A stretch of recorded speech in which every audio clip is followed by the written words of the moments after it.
So ranking KONOHA 13 was a lot harder than I imagined it would be. But we're gonna rank KONOHA 13 from most favorite to least, and I gotta say,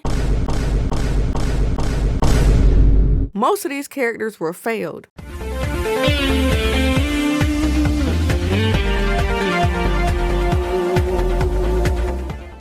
Hi everyone, welcome back if you're returning, welcome if you're new. Let's kick things off by starting with Neji. Now Neji will always be my favorite member of the KONOHA 13 because, quite frankly, Neji was a character of action. Neji was a character from the side branch, and even though he was from the side branch, he didn't let that limit him from getting stronger, for being more than what people expected him to be, and I really love that about Neji. I genuinely feel like Neji was robbed in the Naruto series because not only did he have the same fate as his father, protecting a main branch Hyuga on his way out, but the way he went out did not sit right with me, and I don't feel like it did justice to his character. I'm beginning to think the real reason they took Neji away is because he would have been an absolute menace to the Hyuga clan and their ways had he survived the war. The second spot is gonna go to Sasuke. Now I kinda shocked myself with this one as well, but if we sit there and think about it, I do feel like Sasuke has been put through the ringer. Sasuke has come out on top despite everything he's been through, and I think that's really impressive considering the fact that he's an Uchiha. People already have preconceived notions about Uchiha. Tobirama didn't like Uchiha because he felt like they were just full of hatred, and it's nice that Sasuke is on the other end of that, at least now. In the third spot, we're gonna go with Naruto. Now Naruto went through a lot as well, but what I liked about Sasuke a lot more than Naruto is Sasuke had everything and then lost everything, while Naruto didn't really have that much from the start. I will say that Naruto is still a great character. I think he's an amazing character because he was able to touch lives. He helped Gaara change, he helped Sasuke change. Naruto is a character that incites change, and proof of that was his relationship with Kurama. Now he can be a little bit naive, but that's what makes Naruto Naruto, and I personally wouldn't put him any lower than 3. As for the number 4 spot, I gave that to Sakura. Obviously, Sakura could use some work on a lot of things. I didn't necessarily like her relationship with Sasuke and how hard she was gunning for him. And to me, Sakura could have been a whole different character. She could have been a lot better than what she is, and they really failed her.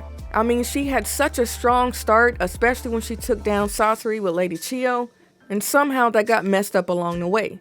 Anyway, despite that, I do still think it's commendable for Sakura to come from nothing, but to make something out of herself.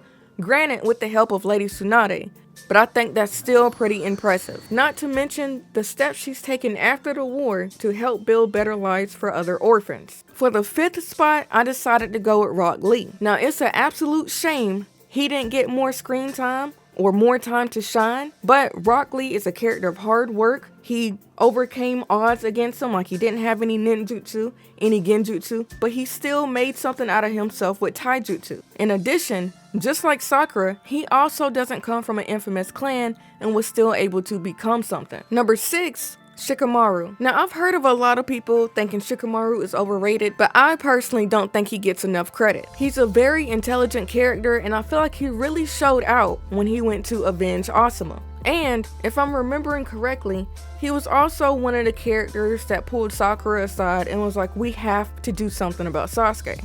Shikamaru was one step ahead and thinking about the worst possible scenarios that could happen if Sasuke continued to go on the dark path that he was on. For the number 7 spot, I decided Ino, and I kind of debated on putting Sai here instead, but I think Ino is the better choice.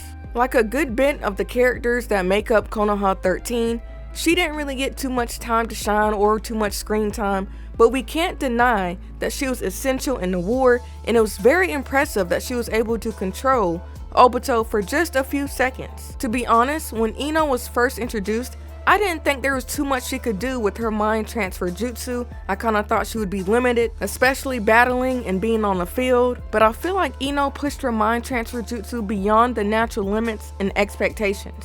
Number 8, I decided to give this to Sai. Now I did like Sai because I felt like he was an interesting character. He didn't really show emotion. He was working alongside Danzo with Root, And then it's like Sai just became this background character that wasn't being utilized, kind of like the others. I just personally wish they did a little bit more with Sai because he had a strong start just like Sakura as well. And he also had an interesting dynamic where he was struggling to get along with Team 7 for a while, but he just kind of fell off. And of course, I'm blaming the writers for that. As for the 9th spot, we have Shino. Shino is another character that was failed and didn't get that much screen time or much time to show off his abilities, but I honestly started looking at him a little bit differently after his clan had that whole fight with Konan. With his abilities, I really feel like he'd be a beast with intelligence and gathering intelligence and infiltration.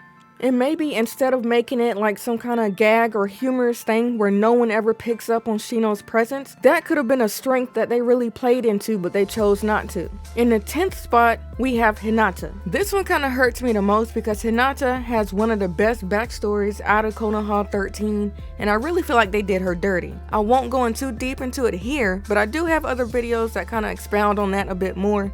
But to me, it felt like they just made Hinata's character revolve around Naruto completely. And that's a huge waste considering her backstory. Next up, we got Kiba. And to be honest, I kind of had high hopes for Kiba because he was supposed to be this rival to Naruto, but that quickly fell through. And that still disappoints me to this day. Regardless, even if he doesn't have that much screen time and he was failed and I don't have too much to say about him, I did like Kiba, I liked his personality, and I did think he was a pretty cool character overall. In the 12th spot, we have Tenten. Now, I actually like Tenten a lot more than Hinata.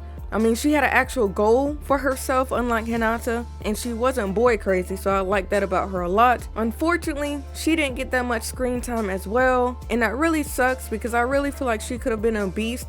Maybe she could have been like Urza from Fairy Tail and just equipped different weapons fast in battle. Like, they just dropped the ball with her. They dropped the ball with a lot of these characters. But anyway, for the last spot, we do have Choji. When doing this, I didn't think I'd put him that low, but I guess compared to the other characters, he really doesn't stand out that much, which is a bit sad, especially since I do like him, yet I don't have too much to say about him. But y'all be sure to let me know what you think of this list, and don't be afraid to comment your own list or how you think the others should be ranked. All opinions are welcomed as long as everyone's respectful and can agree to disagree. As always, thank y'all for tuning in. Sierra Nova is out.